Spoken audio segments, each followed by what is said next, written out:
all 4 of our assets have drill permits. We've gotten them in a 10-day timeline. I mean, I've worked in a lot of different countries that you don't have a drill permit for years. Also, we don't have First Nations to deal with. You know, all these social things a lot of companies have to deal with that frankly cost money and time. And I'm so happy that we have nobody out in the middle of Nevada. So it's fantastic.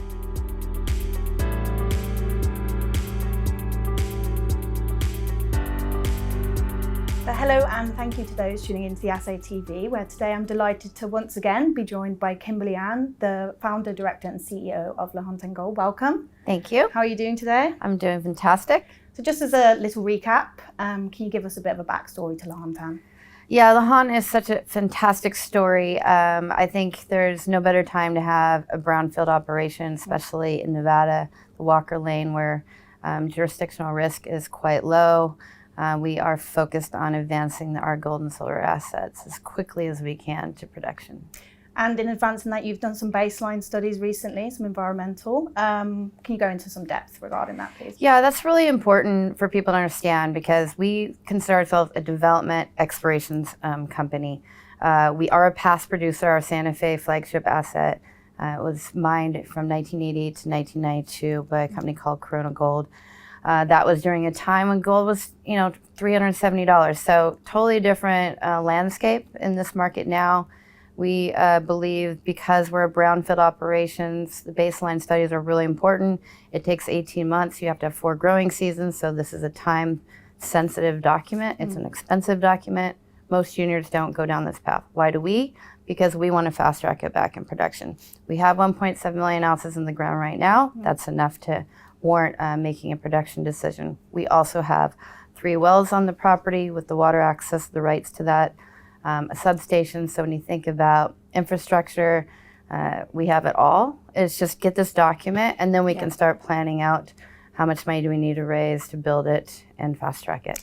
I will note that we will be submitting that document next June, and then we'll have about 4 to 6 month timeline of now it's go time. So we are being aggressive. Excellent. And you've also announced some drill results from your Calvada central drill holes.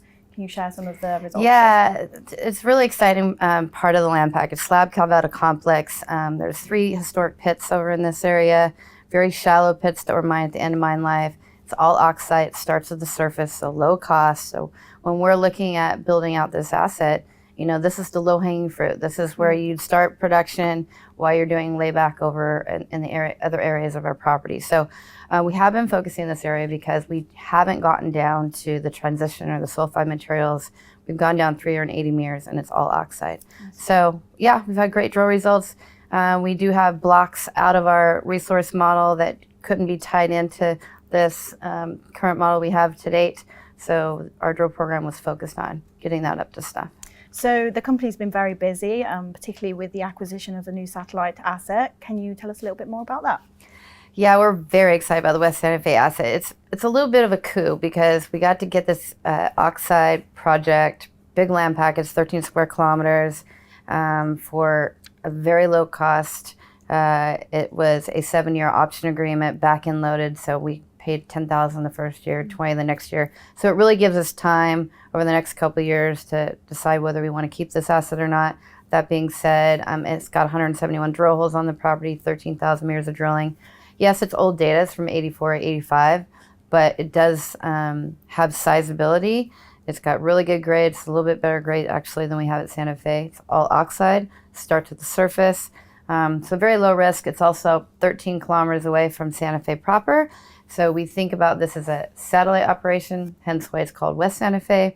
It's a 10-minute drive back and forth on main roads.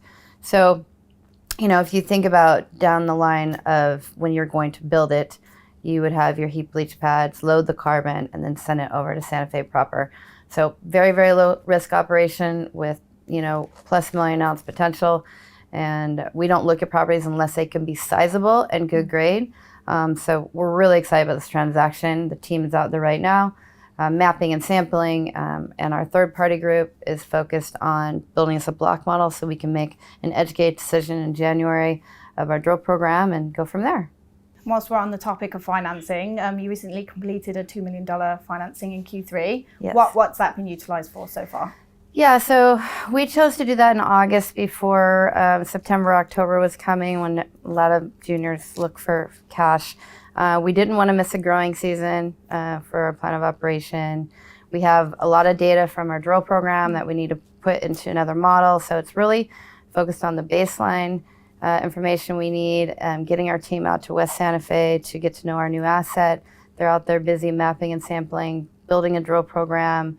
We also hired our third-party QP that we work with to take all the historic data at West Santa Fe, build us a block model, so in January we have good information to work with and we can build a drill program around that and use our dollars wisely. Excellent. And in terms of Nevada generally, how do you find operating there as a jurisdiction? We find it fantastic. I mean, my business partner, Brian, and I have worked in Nevada for, well, he has for plus 30 years, me a little less than that. But you know, we have several private companies and we work with the BLM. They're just beautiful to work with. We know them very well. They've always been really good to us. All 4 of our assets have drill permits. We've gotten them in a 10-day timeline. I mean, I've worked in a lot of different countries that you don't have a drill permit for years. Also, we don't have First Nations to deal with.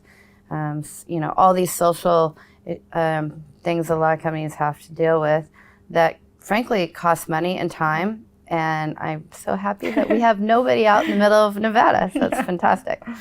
Okay, so there's a lot of information there, so let's summarize it a little bit. What are the key milestones our investors can look out for in the coming months? Yeah, the key milestones are going to be submitting our plan of operations mid next year. We're going to be starting a PEA. We'll announce that in Q1. We're interviewing groups to work with now. And then we'll also be announcing drilling over at West Santa Fe. I don't know how much we're going to drill yet until I get the block model back and start, you know, having the team analyze that data and see what we're going to do with it. But we are very focused on fast tracking this asset. We also have one of our wells will need some rehab work to get it prepared. We're speaking to Nevada Energy to make sure the substation is going to be, you know, enough for us. So again, we're really focused on cash flow as soon as possible. Well, Kimberly, it's been a pleasure to have you here as Thanks always. for having me.